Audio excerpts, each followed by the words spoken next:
सकते हैं। सबसे पहले तो उम्मीदों और अपेक्षाओं का ही बड़ा फ़र्क है। पहले जो बाबूजी के ज़माने की राजनीति थी, उसमें आदमी की उम्मीदें कुछ इस सीमाएँ थीं। पिताजी के ज़माने में कुछ और सीमाएँ बढ़ गई वो, और आज तो अनलिमिटेड है, और आगे जो होगी वो उससे भी ज़्यादा एक्सटेंडेड होगी। तो एक तो सीमाएँ और अपेक्षाएँ बहुत फ़र्क हो गई। एक वे ऑफ वर्किंग बदल चुका, युग क्योंकि चेंज हुए हैं। हम आज भी लेटर पढ़ते हैं चौधरी चरण सिंह जी के, इंदिरा गांधी जी के, हेमवती नंदन भोगना जी के, बाबूजी के रखे हुए, जी। जो घर में रखे हुए क्या हैं। भाषा होती है, मतलब आप प्रैक्टिकली समझाइए इस बात को, इसको तो वाक़ई लोग जानना चाहेंगे ना। किस शैली में वो बात करते थे, किस गोपनीयता और गंभीरता से शब्दों का चयन होता था, और उस चयन के बाद उनको अमली जामा पहुँचा के धरातल तक पहुँचाने का काम भावनाओं का। तो ये संबंध थे, बॉन्डिंग थी नेता से नेता के बीच की, कि वो एक तार के माध्यम से, एक टेलीग्राम के माध्यम से, एक पत्र के माध्यम से अपनी पूरी राजनीतिक भावनाएं एक दूसरे से शेयर कर लिया करते थे। और आज क्या ज़माना है, आज तो शब्दों का चयन हो जाए, सामने बता दे, कॉल रिकॉर्डिंग भी हो जाए, जब भी आदमी अपने शब्दों पे अमल नहीं कर पाता। एक यही बहुत बड़ा बदलाव आधुनिकता का देखने को राजनीति में आज मिलता है। और फिर जो जनता की अपेक्षा है वो बहुत ज़्यादा और बहुत अधिक है। आपको नेता ईमानदार चाहिए, नेता बिना लाभ लोलच और गुंडई करने वाला नहीं चाहिए, साफ छवि का चाहिए। पर जब चुनाव आए या कहीं भी कोई बड़ा आयोजन हो, तो उस समय की चीज़ की कमी नहीं होनी चाहिए, ये भी सुनिश्चित जनता चाहती है। तो ये सब चीज़ें साथ नहीं मिल सकती। नेता पहले हमारे बाबूजी कहा करते थे, जो पिताजी बताते थे, कि वो जो व्यापार में थे, उनको राजनीति के घोर खिलाफ थे बाबू नारायण सिंह, हुँ। कि अगर कोई व्यापारी है जी। तो वो राजनीति में आ जाएगा, तो वो राजनीति लोगों की, आम आदमियों की, गरीबों की, शोषितों की, पीड़ितों की आवाज़ नहीं उठा सकता, क्योंकि उनके अपने हित छुपे रहेंगे, इसलिए मना करते थे, और कोई वजह नहीं थी। पर आज प्राथमिकता उसको दी जाती है, चाहे वो कोई भी पार्टी हो, कोई भी विषय हो, जहाँ आदमी सर्वगुण संपन्न हो, इसलिए बहुत बड़े पैसे वाले लोगों को प्रत्याशी बना दिया जाता है। वही बना दिया जाता है। और कहीं न कहीं वही मुख्य धारा में है। बड़े लोग और पैसे का मैनेजमेंट में चुनाव में आते हैं। हमारे यहाँ विधानसभा क्षेत्र और लोकसभा क्षेत्र में ऐसे लोग आए, जो पैसे के बल पे टिकट लिया है, जिनका धरातल पे कुछ नहीं था, और आज बताते हैं वो जनप्रतिनिधि पीछे चुने गए। ऐसे लोगों को हटाने के लिए फिर भी हमारे क्षेत्र में आज भी है, चुनाव करते हैं। मेरे सामने भी बहुत बड़े लोग चुनाव लड़े थे, मुझे पब्लिक ने खुद पैसा दे के चुनाव लड़ाया और जिताया। पर जो लोग बड़े-बड़े धन्ना सेठ थे, उन्हें बहुत बड़े मार्जिन से नकारने का काम करा। तो मैं आज फिर भी कहता हूँ कि हमने अपने क्षेत्र में, अपने इलाके में उन चीज़ों को ज़िंदा रखने में का। प्रतिकूल परिस्थितियों में ना केवल खुद को साबित किया, बल्कि अपने दम पर अपनी एक बड़ी पहचान बनाई। हालाँकि ये अलग बात है कि उनमें से कुछ ऐसे लोग भी हैं, जिनका एक बड़ा पृष्ठभूमि मजबूत रही है, लेकिन जब उनका समय अपने आप को मजबूत करने का आया, तो उन्हें ये खुद ही अपने दम पर करना पड़ा। आज हमारे जो अतिथि हैं, उनका नाम है चंदन चौहान। चंदन चौहान बहुत कम उम्र में विधायक बन गए हैं, मीरापुर के विधायक हैं और पश्चिमी उत्तर प्रदेश की सबसे मजबूत राजनीतिक दल माने जाने वाली राष्ट्रीय लोकदल के आप युवा विंग के राष्ट्रीय अध्यक्ष हैं। सिर्फ इतना ही नहीं, चंदन चौहान पश्चिम उत्तर प्रदेश में गुर्जर समाज के सबसे लोकप्रिय नेता हैं और गुर्जर, खासकर गुर्जर समाज पर इनकी काफ़ी पकड़ मानी जाती है। चंदन जी, आपका हम स्वागत करते हैं। बहुत-बहुत धन्यवाद आस मोहम्मद भाई। मैं आपके इस चैनल का, इस वार्ता के माध्यम का धन्यवाद करता हूँ कि आपने अपनी बात रखने को, मुझे अपनी मेरी बात रखने का मौका दिया। चंदन चौहान साहब, चूँकि हम आपको बता चुके हैं कि हमारा जो पॉडकास्ट है उसमें हम खासकर आपके संघर्षों, आपका जीवन, आपका व्यक्तिगत जीवन और आपकी बायोग्राफिकल ये पॉडकास्ट होता है, तो सियासी बातें आज हम कम करेंगे और आपके बारे में जानने की कोशिश ज़्यादा करेंगे। अ, तो चंदन साहब, पहले तो आप मुझे ये बताइए कि आप कहाँ के आप रहने वाले हैं और कहाँ मुज़फ़्फ़रनगर में बेसिकली आपका कब आए आप? देखिए, मैं जनपद मुज़फ़्फ़रनगर का मेरा जन्म स्थान है, जी। पर मेरी पारिवारिक पृष्ठभूमि, जी। क्योंकि मेरे स्वर्गीय पिता संजय चौहान जी बिजनौर लोकसभा से सांसद और मोरना से विधायक भी रहे, और मेरे स्वर्गीय दादा बाबू नारायण सिंह जी इस प्रदेश के उप मुख्यमंत्री रहे। वह वर्तमान में आज जनपद शामली और पूर्व जनपद मुजफ्फरनगर का किराना क्षेत्र माना जाता था। वहाँ के एक गांव है बीनड़ा, वहाँ के हम रहने वाले हैं।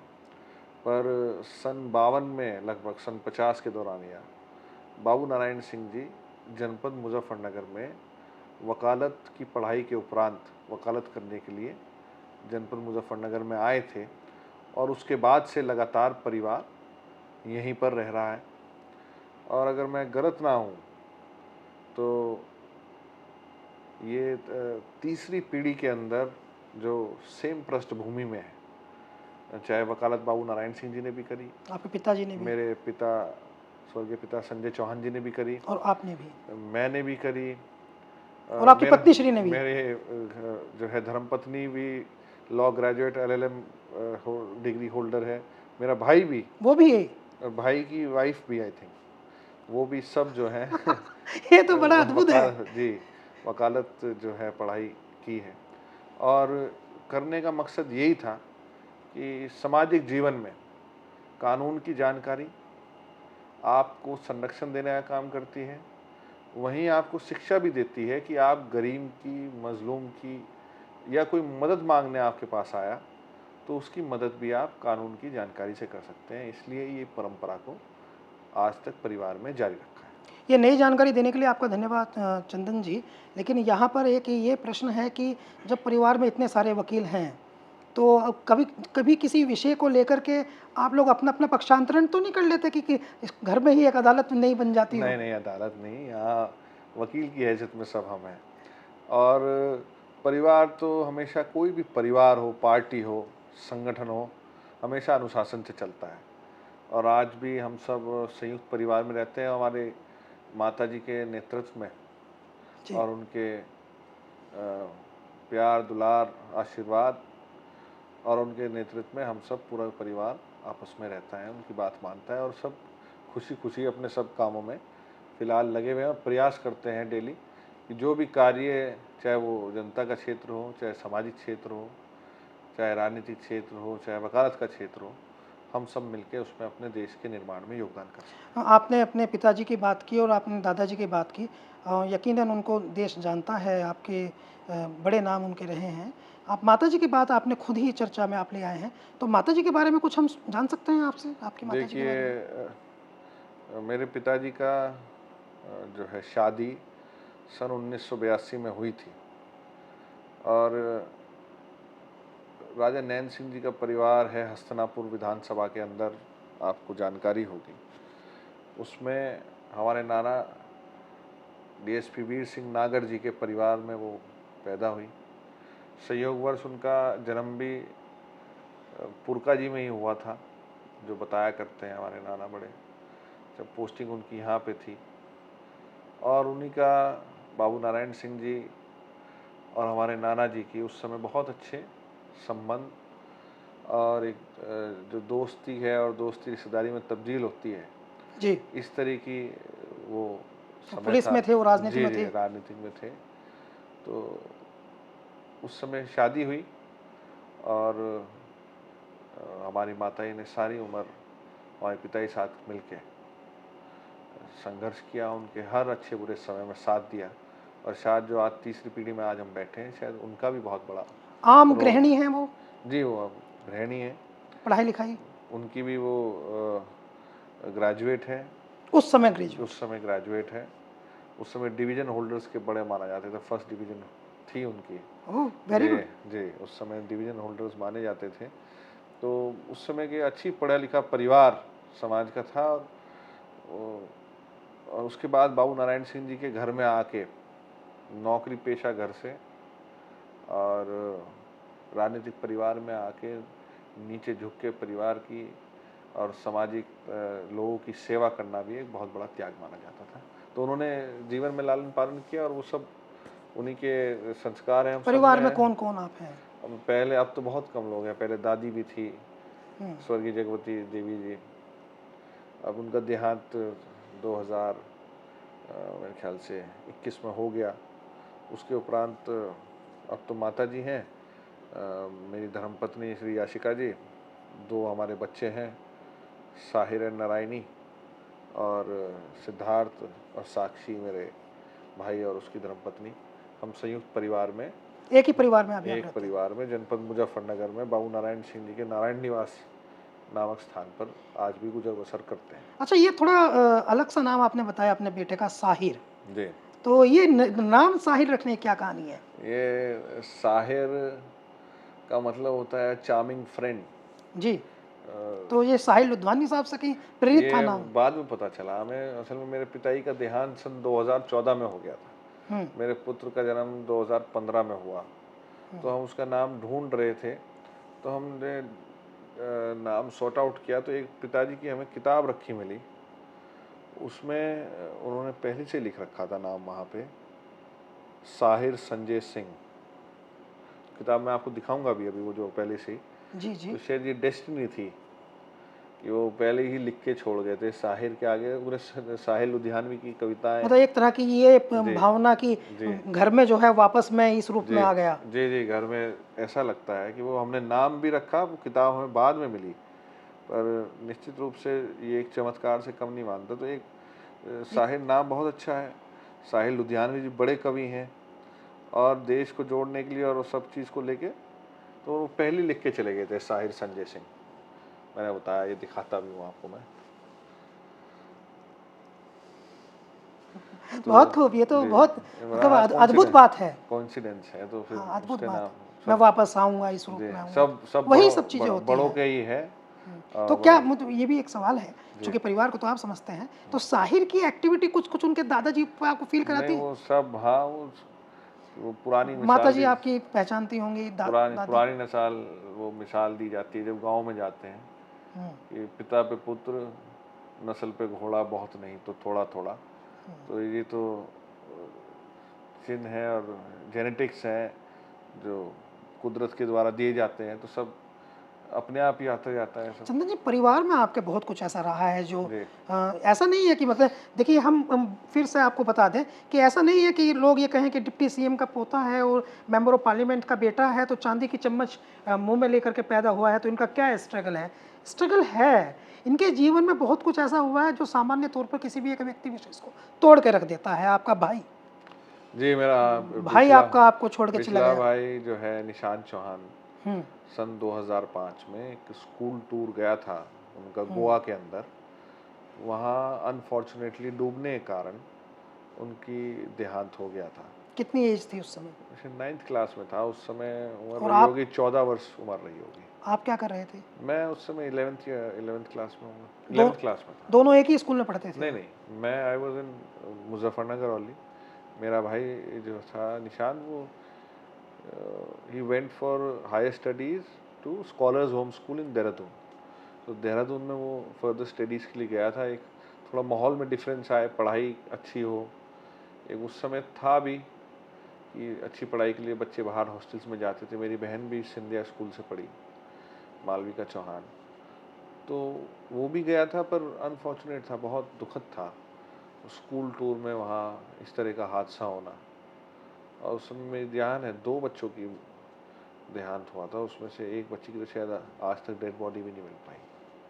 बहुत दुखद था, पूरा बहुत अनफॉर्चुनेट था। मतलब जनपद में। इंसिडेंस हिलाने वाला रहता है। कोई भी है ऐसे, मेरे ख्याल से किसी भी पिता के लिए जवान पुत्र को कंधा देना शायद सबसे बड़ा सज़ा है। तो वो हमारे पिताजी उससे बाहर निकले, या ट्रॉमा एक हो गया, सदमा। मुझे तो लगता है शायद नहीं निकल पाए थे। नहीं निकल पाए। नहीं निकल पाता कोई भी फिर पिता पिताजी जैसे। की आपके सांसद थे, उसके बाद उनकी बहुत दोबारे मतलब मैं उस हादसे के बाद दोबारे खड़ा होना हुँ, और खड़े होके दोबारे सांसद बनना, हुँ। वो बहुत बड़ा चैलेंज था, उन्होंने क्या एक्सेप्ट किया था। 2005 की घटना के बाद, उस समय वो जिलाध्यक्ष थे, वो घटना हुई, बड़ी घटना हुई, पूरे प्रदेश के लोगों ने उस घटना को आत्मीयता से ऐसा दिया कि जैसे अपने ऊपर ही लिया, और बहुत सहयोग और हमें संभालने का काम किया, मैं ऐसा कहूँगा। हज़ारों लोग रोज़ आया करते थे सिर्फ सांत्वना देने जी, और सिर्फ दुख बांटने। उस समय लोगों ने बहुत बहुत हिम्मत दी, और उसके बाद राजनीतिक उतार चढ़ाव आए। सरकार चली गई थी और उसके बाद फिर खड़े होकर दोबारे जो है किसी पद पे पहुंचना, वो मेरे पिता एमपी साहब का सबसे बड़ा स्ट्रगल का और सबसे जो उनका मैं कहता हूँ बेस्ट परफॉर्मेंस एक व्यक्ति के रूप में। दृढ़ता जो उनकी जी थी, वो अंदर से मानसिक जी रूप से कितना जी वो शक्तिशाली हैं। पूरी वो मैंने देखने को मिला और वही प्रेरणा के स्रोत हमारे लिए जीवन भर रहे हैं। कभी भी आप जीवन में अपने आप को मतलब आप गिव अप नहीं कर सकते, you have to stand and fight. आपकी कितनी एज थी जब उनकी देहांत हुआ इस मेरी वाले एज थी उस वक्त 2014 के अंदर 26 वर्ष उम्र थी आप क्या कर रहे थे? मैं जब 30 हज़ारी कोर्ट में प्रैक्टिस करता था। दिल्ली? जी दिल्ली करता था। मेरी वाइफ पढ़ रही थी एलएलएम में और उनका देहांत हो गया था सन 2014 अक्टूबर 2 अक्टूबर 2 अक्टूबर गांधी जयंती उस दिन थी। गांधी जयंती। वो बड़ा इत्तेफाक है उनकी। पिताजी के साथ में आपकी रिलेशनशिप कैसी थी? Like friend, like father and नहीं सन? एक अनुशासित पिता। अनुशासित? उनको जो है किस प्रकार का अनुशासन? लापरवाही मतलब हमें अनुशासन नहीं, नहीं, मुझे मैंने आदेश थे। हमें शाम 5 बजे के बाद घर से बाहर हमारा अलाउ नहीं था, चाहे कोई 5 बजे के बाद घर से बाहर नहीं जा नहीं सकते थे। नहीं फ्रेंड्स? जा चले गए तो वापस आ नहीं सकते थे, तो ऐसा शक्ति थी। और जो उन्होंने कह दिया वो हमने माना और जो भी मेरे पिता ने मेरे लिए सोचा वो मैं समझता हूँ शायद बेस्ट सोचते थे वो। और मैं हर किसी बच्चों को या स्ट्रगलर्स को या युवा अवस्था में जो मैं यही संदेश देना चाहूँगा, आपके माँ बाप से अच्छा जीवन में दुनिया में आपके लिए कोई शायद नहीं सोच सकता। इस बात को अगर हम देखें जो आप कह रहे हैं कि बहुत डिसिप्लिन था, 5 बजे के बाद घर से बाहर जाने की अनुमति नहीं थी, फिल्में देखने नहीं जा सकते होंगे आप? नहीं जा सकते। नहीं जा सकते थे अपने आप? अपने साथ चाहे वो ले जाएं, हम्म, घुमाने ले जाएं अपने साथ, वो हम्म। अकेले अलाउड नहीं था। मुझे सेफ्टी पॉइंट ऑफ व्यू से होगा, आज मैं अपने बच्चों को सोचता हूँ ना भेजूँ, मैं भी सोचता हूँ साथ चला जाऊँ, तो वो उस समय नहीं अच्छा लगता था, पर आज समझ में आती है सब बात कि क्यों ज़रूरी था। World is not a safe place. तो वो उन्होंने बचा के हमेशा हमें सारी बुराइयों से। और आज अगर तीसरी पीढ़ी में हम एक बैठे हैं, एक परिवार की प्रतिष्ठा को लिए, वो इसलिए बैठे हैं, अगर उस अनुशासन में ना होते तो शायद हमें पता ना होता कि दुनिया किस कभी रूप में है। कभी बातचीत में लगा कि वो चाहते हैं कि चंदन भी जो है, वो चंदनी नाम था आपको, चंदनी कहते जी थे? जी हमेशा से। चंदनी? इसकी भी बड़ी कहानी है मेरे नाम जी। की। मैं बाबू नारायण सिंह जी के देहांत के बाद मेरा जन्म हुआ, तो बहुत दिन तक मेरा नाम ही नहीं रखा गया। नाम ही नहीं रखा गया तो मेरा नाम चंदा चंदा चंदा कहते थे ऐसे। चंदा प्यार से कहते हैं। हाँ, तो दादी ने एक दिन जो है चंदन रख दिया। हम्म। तो बाद में पता लगा मेरे पड़ नाना जी का नाम भी चंदन सिंह है। गुड। तो मेरे नाना कभी मेरा नाम नहीं लेते थे। हाँ। तो आइए बेटा या आइए चौधरी साहब या आइए मान्यवर, हमेशा ऐसे ही बैठ के बात, वो चंदन सिंह नहीं कहते थे कभी, आइए चंदन सिंह। बड़े जो है लिहाज से और बड़े ये सम्मान रेस्पेक्ट से। होता है एक हाँ, फैमिली का। वो उन्हें ऐसा लगता था कि वो नाम जो है उन्हें मेरे पड़नाना से मुझे मिल गया। उनका नाम भी चंदन सिंह जी था ना। मतलब संजय चौहान साहब से मिल गया साहिर और परनाने से मिल गया चंदन। चंदन, हाँ, दोनों इत्तेफाक हैं, संयोग। दोनों इत्तेफाक थे, इत्तेफाक। कभी आपके वालिद साहब यानी पिताजी संजय चौहान जी ने कभी सोचा था, कभी प्लान किया था कि मेरा लड़का भी विधानसभा में जाएगा या लोकसभा में जाएगा? मतलब कभी नहीं, बातचीत में अगर कहते थे, मेरे कोई मेरे योजना थी? पिता नहीं, कोई योजना नहीं थी। और शायद पिताजी होते तो शायद मैं राजनीति में शायद आता भी ना मेरा मिजाज इस तरह का था ज़्यादा। फिर पर सियासत में क्यों? फिर सियासत में विरासत और अपने क्षेत्र के लोग, जो विरासत पिछले 70 साल से लगातार संजो के बोने का काम किया। और पिताजी के जाने के बाद जब उसकी दुर्दशा देखी कि बाहर के लोग आके यहाँ पे इस क्षेत्र की अवहेलना करने का काम किया, तो फाइनली खड़ा होना पड़ा। फिर आप वहीं से विधायक बने जहाँ से आपके वालिद साहब पिताजी विधायक थे, बस नाम बदला। जहाँ से दादाजी थे, दादाजी, पिताजी, वहीं से और वहीं से। जी। तब मोरना विधानसभा था, मोरना विधानसभा, फिर मीरापुर विधानसभा हुआ, बस थोड़ा सा परिसमन में जी। 2-4 पिताजी जब तक राजनीति में थे उनका भी नियम ज़्यादातर यही रहता था कि उनकी ड्यूटीज़ तो हम करते थे, हमारा काम था घर पे जो लोग आए उनका आदर सत्कार करना जी। कुर्सी डालनी, पानी पिलाना, चाय पूछनी, बिठाना और गेट तक उनको छोड़ के आना। इतना काम हमारे जिम्मे हमेशा रहा करता था। फिदाई नहीं है तो उनकी बातों को सुनना, पर कभी ये नहीं था कि चुनावी राजनीति में हमें जाना है। चुनावी राजनीति में भी शायद मुझे ध्यान नहीं, मैं पहली बार चुनाव प्रचार के लिए भी 2009 एमपी चुनाव में भी खुद ही चला गया था। शायद मैं उन्होंने कहा भी नहीं था जाने शौक में चले गए आप, खुशी में? के। बड़ा चुनाव था, थोड़ा एरिया ज्यादा था, तो कवर अप नहीं हो पा रहा था जहाँ, तो मैं वहाँ, तो मैंने एज ए ड्यूटी समझी, तो मुझे यहाँ काम पहली बार आप जो पहली बार सियासी एक्टिविटी आपकी वो हुई तो 2009 अप्रैल में एक यहाँ हमारा कैल बाबा का मंदिर है, पुरका जी बरला निकलते ही, सबसे पहले वहाँ पूजा करके जीवन की पहले राजनीतिक कदम में वहाँ मैं गया था। मुझे आज भी ध्यान है, अप्रैल 26 थी आई थिंक, 26 अप्रैल 2009। उसके बाद से सामाजिक जीवन में आए। जब आप विधायक बने तो आपकी कितनी आयु उस समय? मेरी आयु थी उस समय लगभग 31 वर्ष के करीब थी, 31-32 वर्ष के करीब। 2022 मार्च, हाँ तो लगभग इतनी होगी। अभी आप 33 के हैं? मैं हार्डली हाँ 34 जी। और आपकी जो पत्नी श्री हैं उनका आपको अरेंज मैरिज थी आपकी? जी जी, हमारी अरेंज मैरिज। अच्छा, एक और इसमें है कि जैसे 3 बड़ा हादसे आपने नोटिस किए। भाई आपके ऐसे में चले गए, ऐसे में पिता आपके ऐसे में चले गए, और उसके बाद जो ससुर, वो भी आपके पिता के ही, जी जी जी उसके बाद उन्होंने उनको पिता के रिप्लेस किया, तो जी बिल्कुल। सबसे उनका भी नज़दीकी, तो वो भी ऐसे में चले गए। दुर्भाग्यपूर्ण था, बड़ा अनफॉर्चुनेट था, सरप्राइजिंग था। ऐसे वो बड़े सेहत के प्रति जागरूक व्यक्ति थे, और दुर्भाग्य से उनका सडनली उनका जाना पूरे परिवार को झंझोर के रखने का काम किया।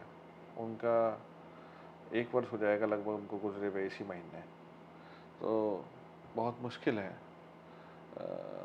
परिवार का इन हादसों से लगातार बैक टू बैक बाहर निकलना।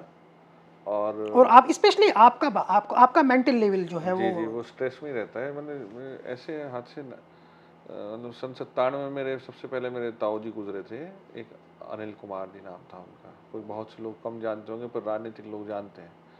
परिवार के सबसे बड़े भाई थे वो, संजय चौहान जी के।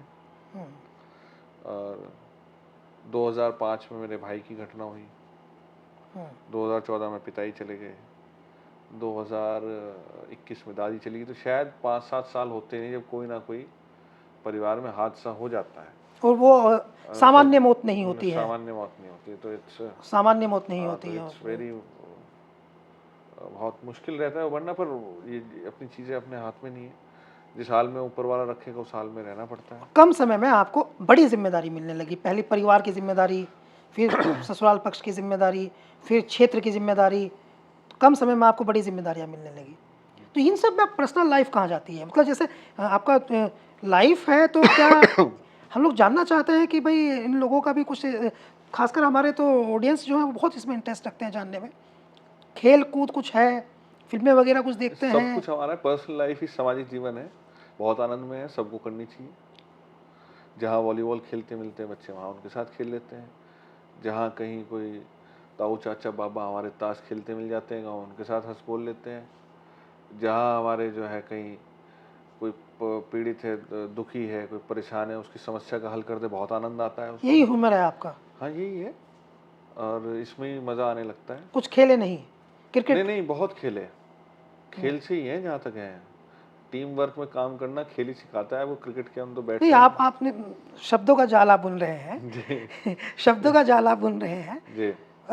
मैं ये जानना चाहता हूँ कि वो टीम वर्क तो हम समझ गए, क्यों, चूंकि आप टीम का काम करते हैं। हम तो वॉलीबॉल प्लेयर रहे, वॉलीबॉल। क्रिकेट प्लेयर रहे, सारे टीम के गेम खेले हैं, और राजनीति से बड़ा टीम गेम कोई है ही नहीं। जिसके पास टीम अच्छी वही राजनीति स्वीकार करता है। तो मैं, आपने वो सेल्फ मेड आइकन जो नाम लिखा, तो मैं सेल्फ मेड आइकन नहीं हूँ, मैं तो जनता के द्वारा और मेरी टीम के द्वारा बनाया हुआ आइकन हूँ।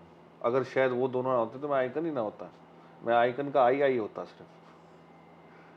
अब ये भी पॉलिटिकल बात है। नहीं नहीं, सच्चाई है ये सच्चाई है कि जो आइकन जो भी बने हैं, जो कुछ भी बने हैं, इसमें बहुत बड़ा आशीर्वाद, सहयोग क्षेत्र की जनता का और मेरी टीम का है। टोटल मेरा कुछ भी नहीं है। ये बताता है कि वो हादसों की दौलत ठोकरों से मिलती है, बाप से विरासत में तजुर्बा नहीं मिलता। तो बहुत अच्छा शेर आपने। जी। इससे ये लग रहा है कि आपको जो ये अनुभव आपका बोल रहा है, ये कम उम्र में जो परिपक्वता आपकी बोल रही है, ये आपको समय ने इतना परिपक्व किया समय है। में कराए, थोड़ी कठिनाइयाँ जो होती है वो आपको अकेले झेलनी पड़ती हैं, और उसमें मैं चाहता भी नहीं कोई शेर बने। उसमें मैं अपने ना तो परिवार के सदस्य को चाहता, ना क्षेत्र की जनता को चाहता, ना किसी टीम के सदस्य को चाहता कि कोई कठिनाई आए तो उसका सामना उन्हें करना पड़े, क्योंकि वो मुश्किलें बहुत मुश्किल है। वो उनका सामना मैं खुद करने के लिए मेरे बड़ों का आशीर्वाद और मेरे साथियों का सहयोग है। मैं आशीर्वाद बना रहे तो जीवन भर सारी समस्याओं से बीड़ा लेने को तैयार हूँ।